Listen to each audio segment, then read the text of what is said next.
Hello, my name is Ryan. Samantha. My name is Michelle. And then today we're going to be discussing post 9. So question 1, what does each of the 3 texts from the week, 2 readings and film, reveal about the relationship between Korean/Asian Americans and media and popular culture?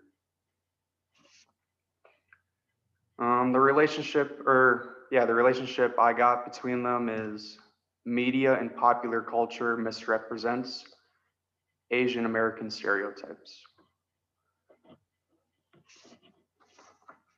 On page 153 in Park's essay, it talked about the model minority stereotype, about like younger generation Asian Americans are viewed as problem-free, smart group of people who are like valedictorians, which means like having the highest academic achievements and computer whizzes. They are also considered to excel in school and have a rosy prospect future for jobs.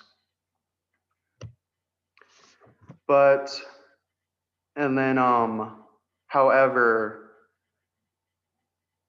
it also reveals the contrary to the public image. Many Korean Americans struggle with social, economic, psychological, and academic issues. We can somewhat see this in Bad Rap with Dumbfounded, Rex Dizzy, Aquafina, and Lyrics, who all kind of break the model minority stereotype, I believe. One of the things, like they can't rap about the gang life because they're Asian. And with Rex Dizzy, even though he's Korean American, he doesn't care about what people think. I like that about him a lot. He even said Koreans who live in like a typical Korean household have a voice in their head, like saying like you can't do this or you can't do that because you're Korean. Like you're not allowed to do that. You have to hold yourself in a different standard than everyone else. However, he doesn't listen to this like dialogue in his head, internal dialogue, but instead follows his dream to become a rapper by any means necessary. And then in the final reading on page 125, there's a quote about model minority I wanted to share. Someone saying they hate the term model minority. It cuts both ways. It says model on the basis of what, like who decides the model of being a minority, like who decides who and what you can do. And Rex Dizzy also breaks this by making the God Bless America video. And, you know, like kind of arguing with his buddy saying like, you probably shouldn't be like spraying condiments on an African-American girl, but instead on every like race, if there was like a white, Asian, and black African-American girl, it would be okay. But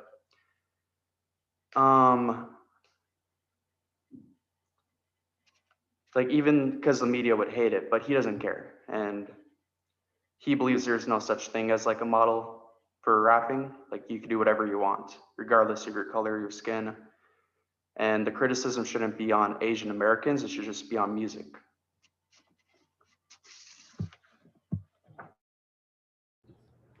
All right, so for me, in the first reading, I found that there's a quote on page 150. This is for the Park reading. How immigrants' consumption and retention of their heritage culture are nothing new, and how like Korean Americans consume popular culture in America to like hold on to their culture. Like, for example, there's another quote that by consuming culture from the homeland at an ethnic space where one feels secure and entitled, transnational youths can experience a sense of belonging to an imagined community and a home where memories are shared and constructed through the mediation of the media and consumer goods. And they also Park also talks about examples like how easy it is to to access this now, because as the years have gone by, it's become easier to access things like Korean TV channels and Korean radio stations, Korean newspapers, and there's now like Korean bookstores, cafes, and clubs that they're able to just visit and go to. Um, Also, in the second reading of, I believe it's Lopez, uh, the relationship between Korean Americans and pop culture, I wanted to talk about how difficult it was for them to like even be considered to be marketed to. Like they had to resort to, I think, what group is it called?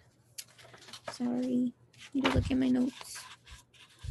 There's a marketing group. Oh, the Asian American Advertising Federation. They literally had to resort to using the model minority idea in order to get corporations um, to consider marketing to them. So I thought that was interesting. And regarding the bad rap, um, I like the documentary. The relationship between Korean Americans and popular culture there. It was mainly about how these Korean Americans were trying to find space for themselves in the rap community. I thought um, there was an interesting quote where it talked about how I think it was Dumbfounded that said that Asian kids aren't used to experiencing the type of Asian that he is when he was like up there performing, and this is like a new, well, not new, I don't know how new, but this is their represent like this is some representation for them. Yeah, that's what I wanted to say.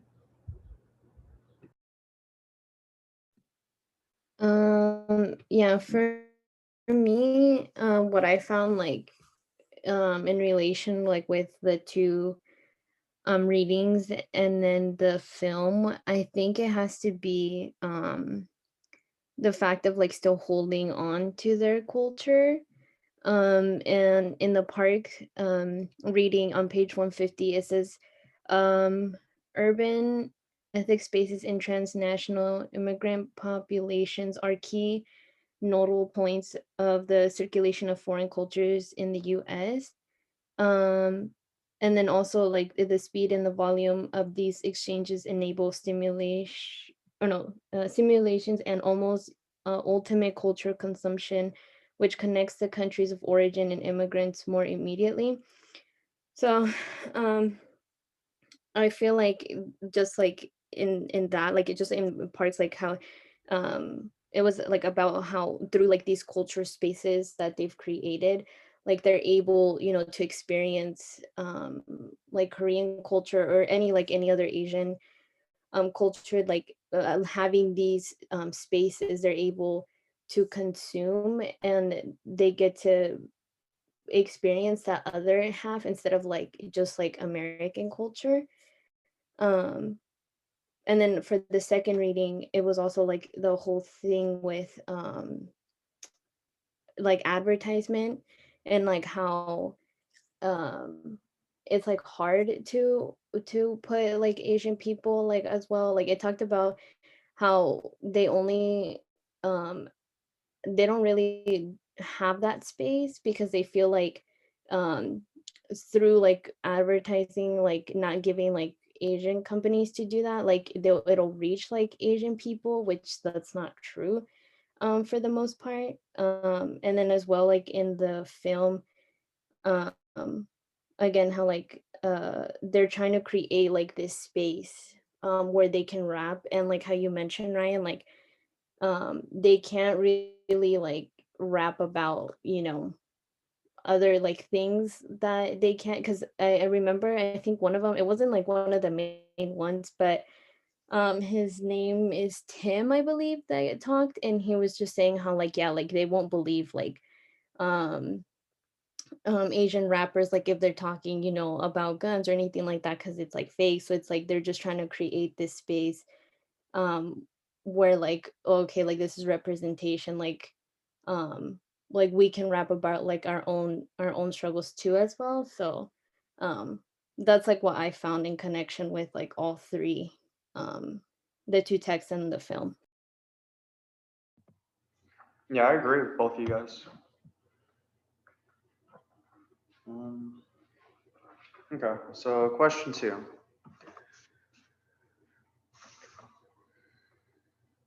One theme that appears in all three texts from the week is the concept of cultural citizenship. As a group, first build a collaborative, cross-sexual description of cultural citizenship, and then explore its surroundings. For example, by discussing its importance slash value, its relationship to Korean slash American, Asian Americans, different strategies from our texts employed by the people fighting for it, how is it represented in each of the three texts? Um, so what I have in Park's essay, and page 156, cultural citizenship is the right to be different in terms of like race, ethnicity, native language, with respect to the norms of the dominant national community. Basically, it's saying just different but equal. And then it was hard to find a example in the second one, but I used Elizabeth Cohen's Consumer Republic. It's basically an economy, culture, and politics built around the promise of mass consumption, both in terms of material life and the more idealistic goals of greater freedom. Um, Cohen sees mass consumption as one of the defining aspects of American society, and regardless of your race, ethnicity, the language you speak, you are a consumer in America if you live in America. And that's kind of like a minor one, but that's what I found. And then in Bad Rap, I found Dumbfounded, believing he is an American, like American Cat, he said, who wears the American flag on his jacket when he was having his rap battle. Like he still holds true to his Koreanness, but he also believes he is an American. Um, Another example was Rick or Lyric, who stays true to his Korean culture by cooking, being a Christian, helping his parents, but also wants to be a rapper and kind of disregard his parents' wishes, become a lawyer and doctor, and do his own thing. Kind of like the American dream, almost being who you want to be. Those are three I got. Ryan, I have a question. What page was the Elizabeth Cohen piece you were reading from? Um, the second article. Yeah, I got that on page 116. I was just making sure. Because I have the same examples that you said, besides the bad rap one. Oh, okay. Yeah, Mm, yeah, I got 116. yeah. Mm, we were supposed to make our own definition or own description of cultural citizenship. Okay. Michelle, if you want to go, you can go.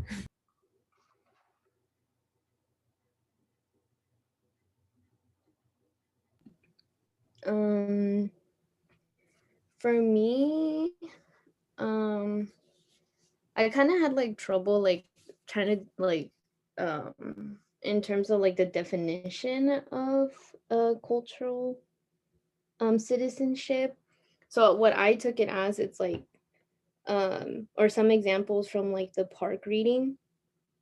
On page believe 156, it talked about how like um consumption, oh wait, no.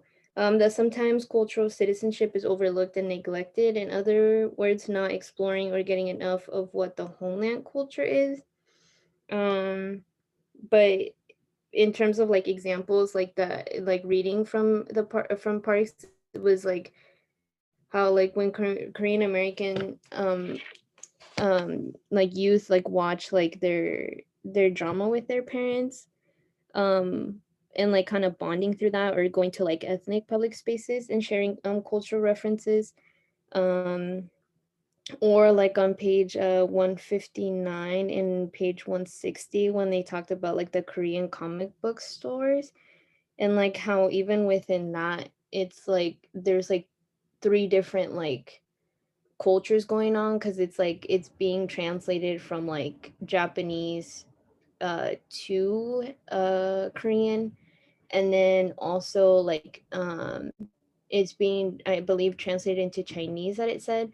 But it's like with even with just reading like the comic book, it's like three different like cultures in it, because it's like Japanese drawings, also just like thinking as well, and then also how foreign exchange students bring like Asian pop culture and leaving it here like in America, like another way of like how Korean American youth experience their culture in that sense. And then for the other reading, because what I understood that what cultural citizenship is just like being here, but just being able to still experience, like for example, like Korean culture and stuff like that, even though living here, or like other Asian American people like still partaking or like in like their culture and like, you know, in foods or watching like shows as well.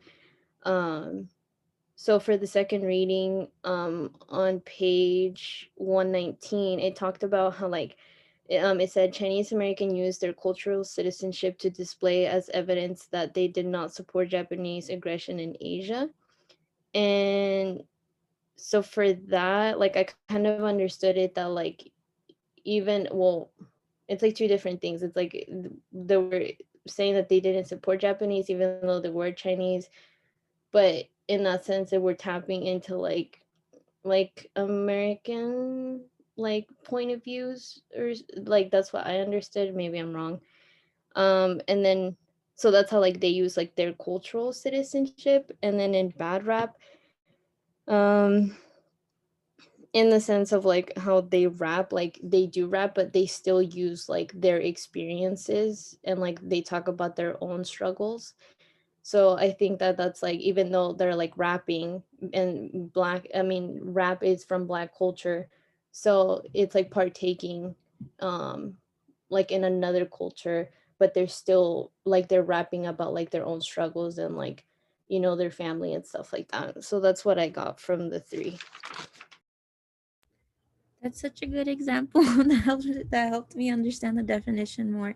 Because from what I got from the quote from the park reading, the according what to Rosaldo and Flores on their definition of cultural citizenship, I got that it's like being able to exist. I think Michelle was kind of saying this already. It's being able to exist as yourself, like your ethnicity, like your, well, in this case, we're talking about Korean Americans.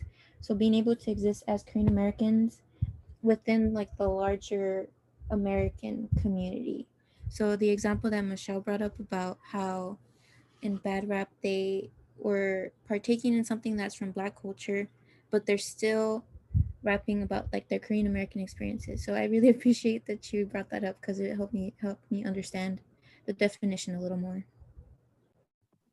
Okay. Yeah, I agree. My definition was like basically being different. Like, you know, you can speak a different language than me, but we both live in America. So we're equals in that sense, or just we're both people in general. But I did like your definition, Michelle, with like the last part you said with batter app. That definitely helped me a lot too.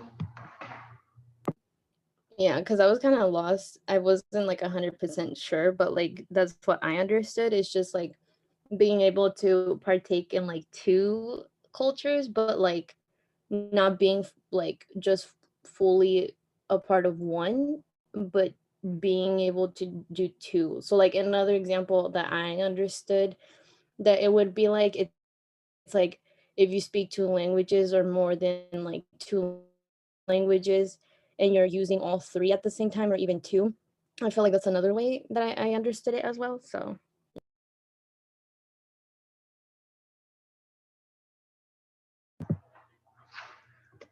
Are you guys ready to move on? yeah. Okay. Question 3. So Parks essay employs the terms transnational and ethnic cultural space. which we discussed in week 12 on hybridity, and 13 on Koreatown. Kido Lopez also works with the term consumption, which we were introduced with on week 13. Though under a different light, review your understanding of these terms, definitions, descriptions, examples, etc. Discuss how these terms are being used in the context of media and popular culture. How has your understanding of these three terms evolved with the addition of information from this week?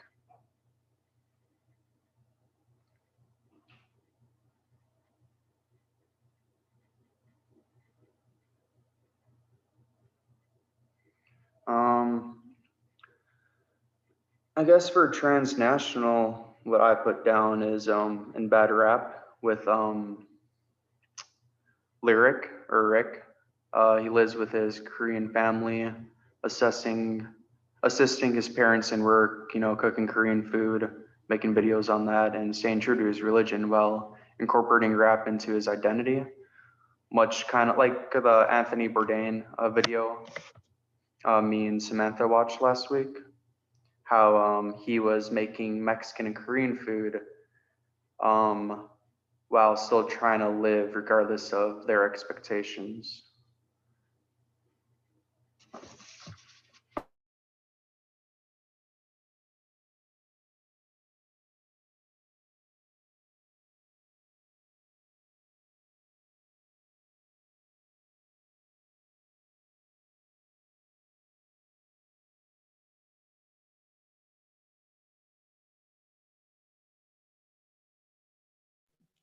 For me, kind of answering it like what like additional information like to the three different terms.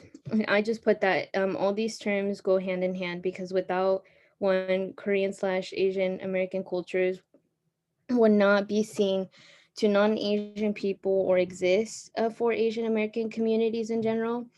So all these terms are vital to exist for different cultures and to be able to coexist in America. And what I mean by that is just like without transnational, what I understood is like, again, it's bringing the culture here to America. So for this instance, it would be Korean culture or other Asian cultures.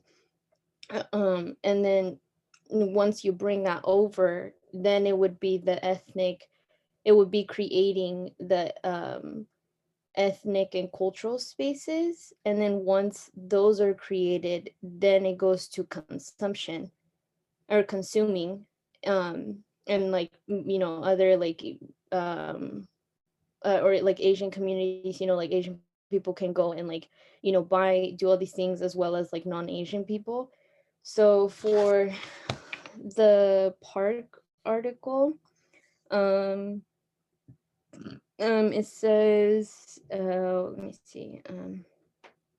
Okay. It says in page 150, it says ethnic spaces are no longer enclosed and isolated um, islands from the larger society as they once were. Cultural practices and information available in ethnic spaces are easily transmittable to the larger society. So in that case, like how I said, of like the having that ethnic cultural space and then it leading to people like being able to like buy, go shopping, all these things that are Asian as well as non-Asian people. So in as an example would be like Koreatown, right? Or Little Tokyo and like all these other little towns, right? And then in the Lopez article, I liked on page 114, he talked about advertising. So he says advertising and consumer culture have always played an important role in creating and defining social identities such as those related to race, gender, or sexual orientation, to name a few. So I feel like that goes like in hand with like the consuming and just like having that space to like be like, okay, like here you know, we sell like, we have a market, and you know, and it's Korean food and things like that, right? um and then on that same reading, on page 118, he stated, by harnessing the power of their collective voice as consumers, Asian Americans have the opportunity to change their own image.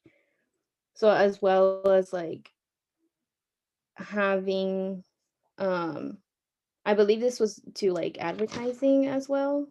So like being able to do that, then they can kind of change like the image, which we can kind of see now in media, because I feel like now like in like Korean culture has like become like much bigger, right? And so like now, at least like for me, like I see like more advertisements of like different like Korean like foods and stuff like that. Um and then in bad rap, um how I put that, how um I put trying, like, oh, so they're trying to like create this space, as like how I talked before. They're trying to create this space to show the world that Asian people can rap and enjoy making music as well. Um, so like through that, like they're able, you know, to have this space and be like, okay, like, you know, us Asian people can do it as well. And then also because mostly like it's mostly K-pop, but I feel like with K-pop it kind of opened this door for like just Asian people to be seen. It doesn't matter if they're Korean or not. Like um I feel like it's just opening like, okay, like, oh, Asian people do make music, right? And stuff like that. So um I feel like these terms just go all hand in hand, because like without one it doesn't, like the other one can exist. I don't know if that makes any sense, but that's how yeah.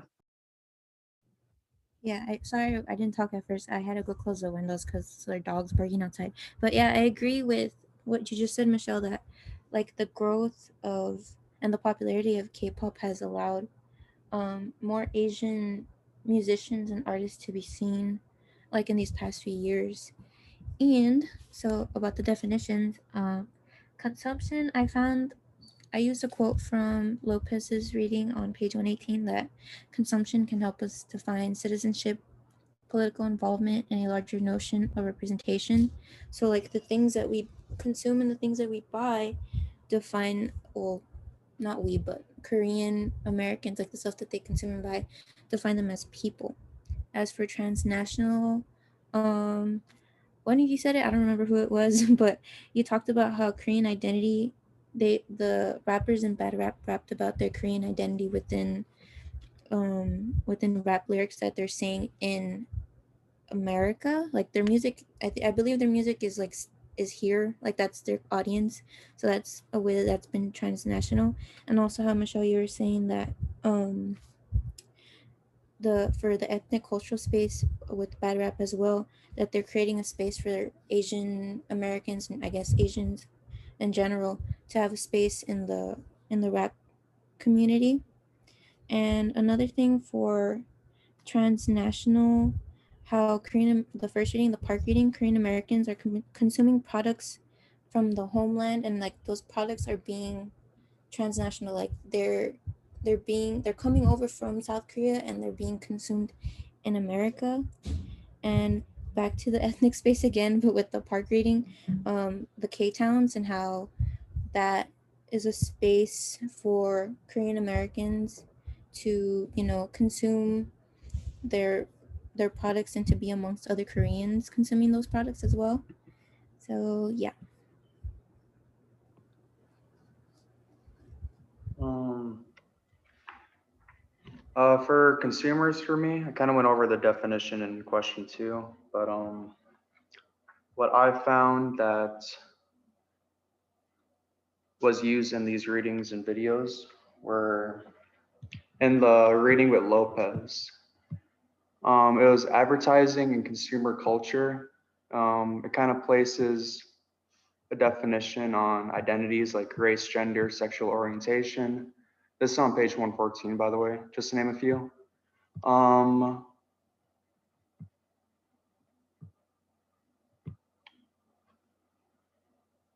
But it was just kind of saying like, you know, guys have like trucks and girls have dresses and all this stuff. Like there's a stereotype for everything, and this kind of goes along with Koreans. And with the consumption from Aquafina, I got a lot about consumption from her, that she wouldn't be marketable if she wasn't a female. And what she said, like not having like big breasts and all that, from what she quoted, you know, it made it easier for her, where Korean males is harder. And but I did like it at the end with the consumption with, they want to find like another Korean rapper, kind of like, this is like the last part of the video. It's kind of like Eminem, for instance. Like no one believed he would be a rapper because he's white, but now no one questions that, like nowadays, because he became so famous, like one of the most famous rappers. And I think the Korean Americans in these videos, like Aquafina and Dumbfounded, Rex Dizzy, they're all kind of saying they want to find a new rapper that can, you know, make it a norm. And this is kind of like the consumption I got out of it, like consumers.